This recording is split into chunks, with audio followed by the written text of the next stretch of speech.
नमस्कार विद्यार्थ्यांनो, आज आपण शिकणार आहोत माझा आवडता प्राणी गाय यावर निबंध। चला मग बघूया। माझा आवडता प्राणी गाय आहे।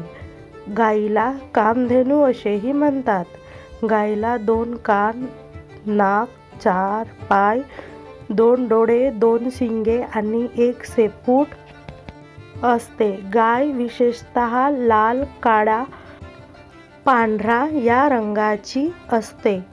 गाय ही आपल्याला दूध देत असते। गायीचे गोमूत्र औषधी असते। गायीच्या पिल्लाला वासरू असे म्हणतात।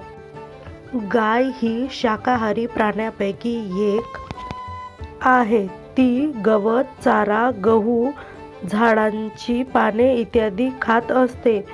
गायीच्या ओरडण्याला हंबरणे असे म्हणतात। गाय ही खूप पवित्र मानले जाते। गायीचे सणाला पूजन केली जाते, म्हणून तिला गौमाता असे म्हणतात। धन्यवाद।